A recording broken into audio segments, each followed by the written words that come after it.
اعوذ باللہ من الشیطان الرجیم بسم اللہ الرحمن الرحیم۔ سورہ بقرہ آیت نمبر 151 میں اللہ تعالیٰ فرماتے ہیں، جس طرح ہم نے تم میں سے رسول بھیجے جو تم ہی میں سے ہیں اور جو ہماری آیتوں کو تم لوگوں کو پڑھ پڑھ کر سناتے ہیں اور تم کو پاکیزہ بناتے ہیں اور کتاب الہی سکھاتے ہیں اور حکمت کی اچھی اچھی باتیں بتاتے ہیں اور تم کو ایسی باتیں بتاتے ہیں جو تم بالکل نہیں جانتے ہو۔ آیت نمبر 152 میں اللہ تعالیٰ فرماتے ہیں، تو تم میری نعمتوں کو یاد کیا کرو، میں بھی تم کو عنایت سے یاد رکھوں گا، اور میری نعمت پر شکر کرو اور میری ناشکری نہ کرو۔ آیت نمبر 153 میں اللہ تعالیٰ فرماتے ہیں، اے ایمان والو، تم صبر اور نماز کے ذریعے میری مدد حاصل کرو، بلا شبہ اللہ صابرین کے ساتھ ہے، یعنی اللہ تعالیٰ صبر والوں کے ساتھ ہے۔ آیت نمبر 154 میں اللہ تعالیٰ فرماتے ہیں، جو اللہ کے راستے میں قتل ہو جاتے ہیں تو ان کے بارے میں یہ نہ کہا کرو کہ وہ مردہ ہیں، بلکہ وہ زندہ ہیں، لیکن تم نہیں سمجھ سکتے ان کی زندگی۔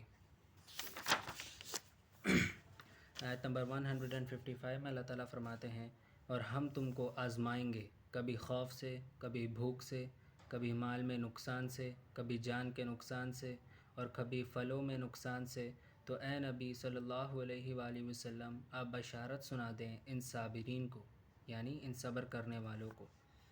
آیت نمبر 156 میں اللہ تعالیٰ فرماتے ہیں کہ جب ان پر کوئی مصیبت آتی ہے تو کہتے ہیں کہ ہم سب تو اللہ ہی کی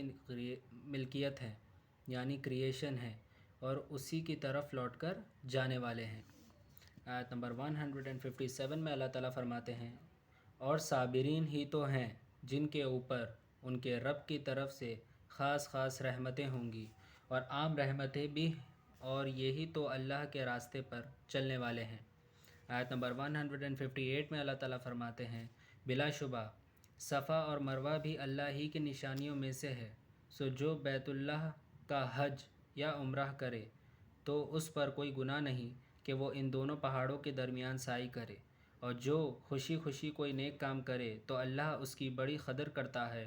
اور اس کی نیت کو خوب جانتا ہے۔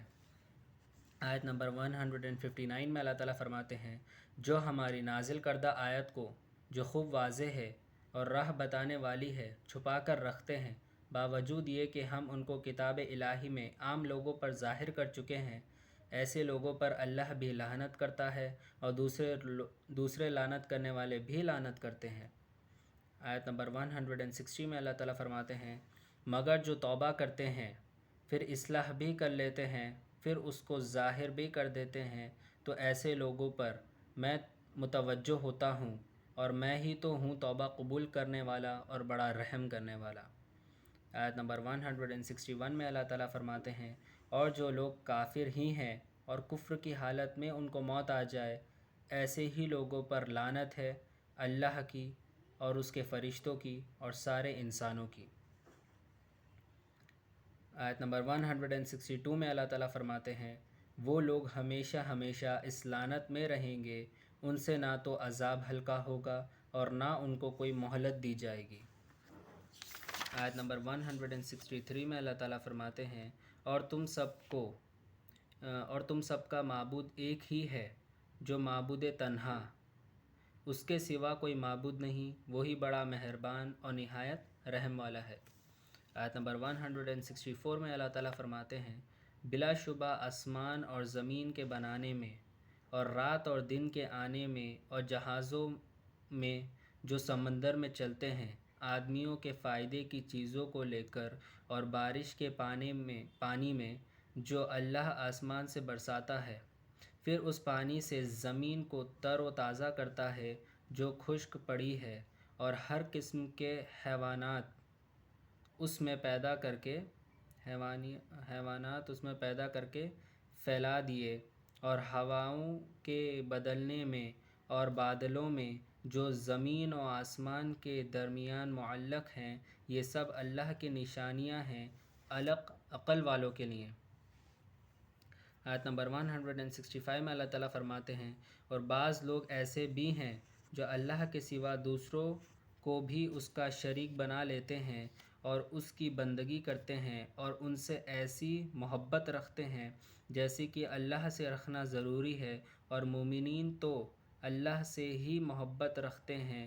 کاش یہ ظالم مشرکین جب کوئی مصیبت دیکھتے تو اس وقت سمجھ لیا کرتے کہ ساری قوت صرف اللہ ہی کو حاصل ہے، اور یہ بھی مان لیتے کہ آخرت میں تو اللہ کا عذاب اس عذاب سے زیادہ شدید ہوگا۔